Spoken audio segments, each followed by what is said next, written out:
우리 모두는 그런 경험을 했습니다. 당신은 일어나서 샤워 후 거울을 봅니다.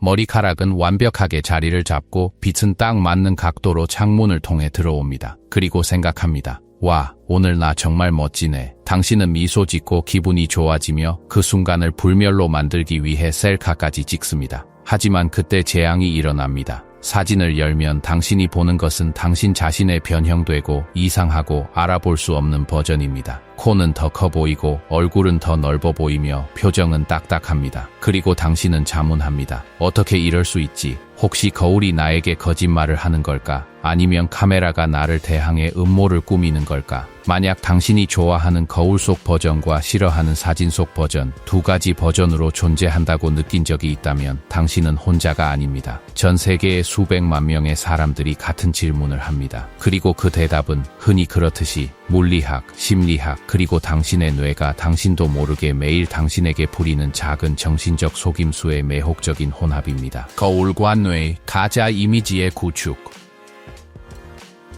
왜 우리가 거울 속의 자신을 더 좋아하는지 이해하려면 먼저 우리의 눈, 뇌, 그리고 거울이라고 부르는 반사 표면 사이의 관계가 어떻게 작동하는지 이해해야 합니다. 그것은 중립적인 관계가 아닙니다. 그것은 단순히 보이는 것이 전부다라는 문제가 아닙니다. 거울을 볼 때 당신은 당신의 실제 얼굴을 보고 있는 것이 아닙니다. 당신은 당신 얼굴의 반전된 버전을 보고 있는 것입니다. 거울은 이미지를 수평으로 반전시킵니다. 당신의 왼쪽에 있는 것이 반사된 모습에서는 오른쪽에 나타납니다. 이것은 당신이 타는 가르마, 오른쪽 뺨에 있는 점, 왼쪽 눈썹의 모양, 이 모든 것이 서로 바뀌어 있음을 의미합니다. 그리고 여기에 중요한 점이 있습니다. 당신은 그 버전에 익숙해져 있습니다. 당신은 수년 동안 그것을 보아왔습니다. 매일 아침, 매일 밤 쇼 윈도 앞을 지나갈 때마다 당신의 뇌는 그 반전된 이미지를 기록하고 그것을 당신으로 저장합니다. 그것은 친숙하고 편안하며 심지어 매력적이게 됩니다. 당신의 뇌는 그 반사에 기초하여 당신의 얼굴에 대한 정신적 모델을 만들었습니다. 누군가가 당신을 직접 볼 때 그들은 그 버전을 보지 않습니다. 그들은 반전 없이 당신을 직접 봅니다. 그리고 당신이 사진에서 당신 자신을 볼 때도 카메라가 거울이 돌려주는 방식이 아니라 있는 그대로의 현실을 포착하기 때문에 반전 없이 당신을 봅니다. 갑자기 당신의 뇌는 수년 동안 구축해온 모델과 일치하지 않는 이미지에 직면하게 됩니다. 얼굴이 당신이 예상하는 것과 반대로 되어 있습니다. 그리고 다른 것은 그것이 아주 미미할지라도 우리에게 이상하고 불편하며 심지어 못생겨 보이는 경향이 있습니다. 이를 증명하는 고전적인 실험이 있습니다. 만약 당신의 사진을 찍어서 편집 프로그램으로 수평 반전시키면 갑자기 그것이 훨씬 더 자연스럽게 느껴질 것입니다. 반대로 그 반전된 사진을 친구에게 보여주면 그는 당신을 정방향으로 보는 것에 익숙하기 때문에 그에게는 이상하게 보일 것입니다. 각자는 머릿속에 자신만의 당신 버전을 가지고 있습니다. 렌즈의 왜곡, 카메라가 눈처럼 보지 못하는 이유.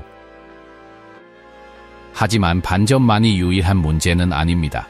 우리에게 불리하게 작용하는 기술적 요인이 있습니다. 카메라의 렌즈는 우리의 눈과 똑같이 작동하지 않습니다. 인간의 눈은 고해상도의 중앙 영역 황반과 더 흐릿한 주변부를 가진 복잡한 시야를 가지고 있습니다. 우리의 뇌는 두 눈의 정보를 결합하여 입체적이고 자연스러운 이미지를 만듭니다. 반면에 카메라는 단 하나의 렌즈를 가지고 있으며 전체 장면을 동일한 선명도로 포착합니다. 하지만 더 심각한 문제는 초점거리입니다. 휴대폰 카메라는 보통 광각 렌즈를 가지고 있으며 특히 셀카에 사용하는 전면 카메라가 그렇습니다. 광각은 불편한 특성을 가지고 있습니다. 이미지 중앙에 있는 물체를 가깝게 하고 가장자리를 약간 왜곡시킵니다. 이것을 배럴 왜곡이라고 부릅니다. 셀카를 찍을 때 당신의 얼굴은 프레임의 큰 부분을 차지합니다. 코는 얼굴의 나머지 부분보다 카메라에 더 가깝기 때문에 약간 크게 보입니다. 귀는 더 멀리 있기 때문에 약간 작게 보입니다. 그 결과는 미묘하지만 인지할 수 있을 정도로 다른 특징을 가진 당신 자신의 버전입니다. 코는 더 커 보이고 얼굴은 더 넓어 보이며 특징들은 불균형해 보입니다. 반면에 거울을 볼 때 거리는 일정합니다. 당신의 얼굴은 모든 지점에서 당신의 눈으로부터 같은 거리에 있으며 두 눈의 양안 시력은 실제에 훨씬 더 충실한 입체적인 이미지를 만듭니다. 그래서 거울은 비록 반전되어 있을지라도 타인이 당신을 직접 볼 때 보는 것과 더 유사한 이미지를 돌려줍니다. 빛과 각도, 거울에 보이지 않는 화장. 우리가 거의 고려하지 않는 또 다른 요인은 조명입니다.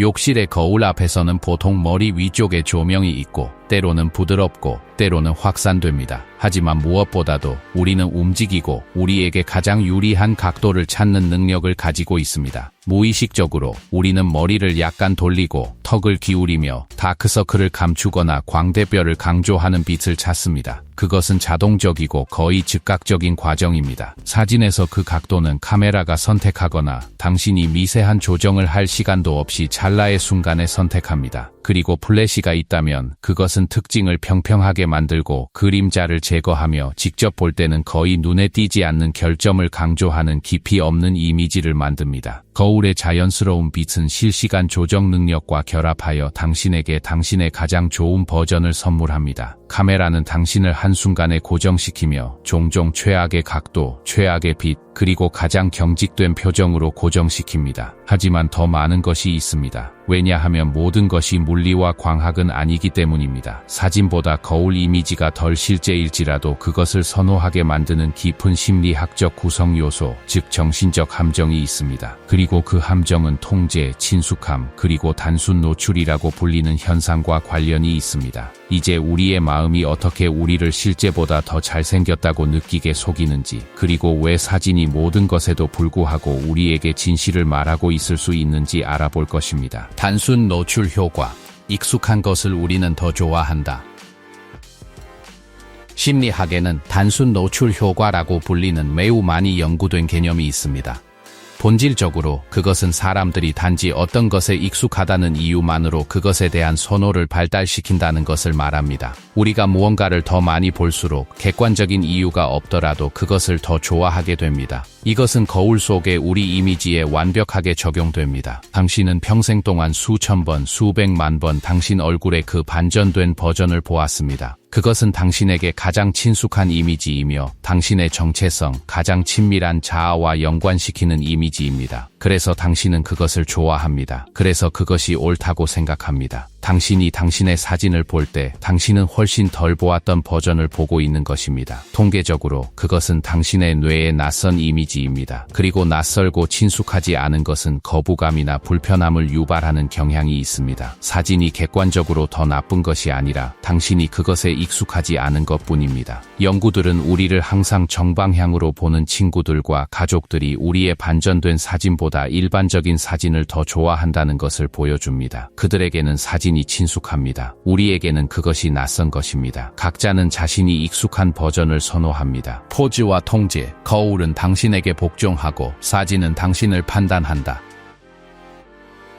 또 다른 결정적인 심리학적 요인이 있습니다. 통제입니다. 거울 앞에서 당신은 당신의 이미지에 대한 절대적인 통제권을 가집니다. 머리를 돌릴 수 있고 다양한 방식으로 미소 지을 수 있으며 당신의 가장 좋은 각도를 찾고 표정을 연습할 수 있습니다. 그것은 결과도 없고 목격자도 없는 무한한 연습입니다. 아무도 당신을 판단하지 않습니다. 완벽한 구도를 찾을 때까지 원하는 만큼 시간을 들일 수 있습니다. 카메라 앞에서 특히 당신이 전문 모델이 아니라면 상황은 다릅니다. 비록 가벼울지라도 압박감이 있습니다. 당신은 그 이미지가 고정될 것이라는 점, 다른 사람들이 그것을 볼 것이라는 점, 그리고 그것이 그 순간 당신이 어떻게 보였는지에 대한 영구적인 기록이 될 것이라는 점을 알고 있습니다. 그 압박감은 경직됨, 억지 포즈, 가짜 미소를 유발합니다. 카메라는 당신의 이미지뿐만 아니라 당신의 불편함까지 포착합니다. 게다가 카메라는 찰나의 순간에 찍힙니다. 미세한 조정을 할 시간이 없습니다. 나오는 대로 나옵니다. 반면에 거울은 실시간 피드백을 줍니다. 즉석에서 수정할 수 있습니다. 그것은 거울 앞에서 말하는 것과 같습니다. 자연스럽게 들릴 때까지 연설을 연습할 수 있습니다. 카메라는 오직 첫 번째 테이크만 듣는 대화 상대와 같습니다. 움직임의 지각 대고정된 순간.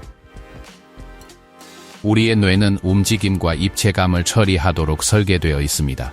당신이 누군가를 직접 볼 때 당신의 뇌는 끊임없는 시각적 정보의 폭포를 받습니다. 작은 제스처, 표정의 변화, 머리를 돌릴 때 피부 위로 빛이 움직이는 방식 등입니다. 이 모든 것이 역동적이고 복잡한 지각에 기여합니다. 거울 속에서 당신이 가만히 있을지라도 미세한 움직임이 있습니다. 당신은 눈을 깜빡이고 숨을 쉬며 몸을 약간 흔듭니다. 당신의 뇌는 그 모든 것을 처리하고 살아있는 이미지를 구축합니다. 사진에서 이 모든 것은 사라집니다. 움직임의 맥락도 없고 뇌가 결점을 완화하기 위해 사용하는 추가 정보도 없는 단 하나의 고정된 순간입니다. 사진은 당신이 눈을 반쯤 감고 있었거나 입이 이상한 위치에 있었거나 빛이 끔찍한 그림자를 만들고 있었던 정확한 순간을 포착할 수 있습니다. 움직임 속에서 그런 미세한 순간들은 눈에 띄지 않고 지나갑니다. 사진 속에서 그것들은 영원히 기록됩니다. 불편한 진실. 둘 중 어느 것이 당신인가요?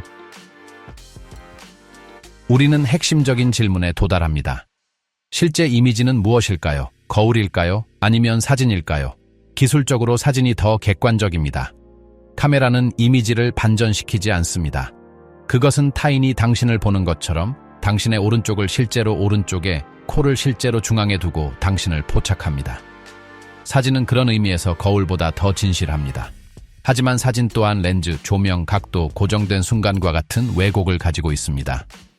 사진은 거울만큼이나 기만적일 수 있으며 단지 반대 방향일 뿐입니다. 진실은 둘 중 어느 것도 완전히 충실하지 않다는 것입니다. 타인이 당신에 대해 가지는 이미지는 그들이 직접 보는 것, 움직임 속에서 3차원으로 다양한 빛 아래에서 과 사진에서 보는 것을 결합한 복잡한 구성물입니다. 그것은 혼합물입니다. 그리고 게다가 당신은 결코 타인이 당신을 보는 것처럼 당신 자신을 볼 수 없다는 사실이 있습니다. 그것은 물리적인 불가능입니다. 당신의 눈은 당신의 얼굴 안에 있지 밖에 있지 않습니다. 가까워질 수 있는 유일한 방법은 사진과 영상을 통해서이며 그 버전이 비록 낯설지라도 그것 또한 당신임을 받아들이는 것입니다. 그러니 다음에 사진 때문에 배신감을 느낄 때 심호흡을 하세요. 그것은 음모가 아닙니다. 당신이 생각하는 것보다 당신이 더 못생긴 것이 아닙니다. 그것은 당신이 익숙한 거울의 반전, 광각 렌즈의 왜곡, 잔인한 조명, 불운한 각도, 고정된 순간, 그리고 당신이 이미지에 대해 가지는 통제력 부족이 결합된 결과입니다. 거울은 당신에게 당신이 친숙함의 유대를 형성한 반전되고 역동적인 버전을 보여줍니다. 사진은 당신에게 당신이 낯설어하는 정방향의 정적인 버전을 보여줍니다. 둘 다 당신이지만 어느 것도 완전한 당신은 아닙니다. 이것을 받아들이는 것은 해방감을 주는 효과가 있습니다. 그것은 당신이 거울 속에서 생각하는 것만큼 잘생기지 않았을 수도 있지만 가끔 사진에 나오는 것만큼 못생기지도 않았다는 것을 의미합니다. 당신은 그 중간 어디쯤이며 단 하나의 이미지로 축소될 수 없는 복잡하고 변화무쌍한 존재입니다. 그리고 아마도 그것이 가장 중요한 교훈일 것입니다. 이미지에 대한, 완벽한 셀카에 대한, 우리를 제대로 표현해줄 사진에 대한 우리의 집착은 진정한 아름다움이 움직임 속에, 변화하는 표정 속에, 한순간에 고정될 수 없는 생명 속에 있다는 것을 잊고 있습니다. 다음에 누군가가 당신에게 사진이 잘 안 나온다고 말한다면 미소와 함께 대답하세요. 내가 아니라 카메라야. 나는 거울 속의 사람이야. 그리고 두 사람 모두 그 주장 안에 어느 정도의 진실과 어느 정도의 거짓이 있다는 것을 알게 될 것입니다. 모든 인간적인 일들이 그렇듯이요.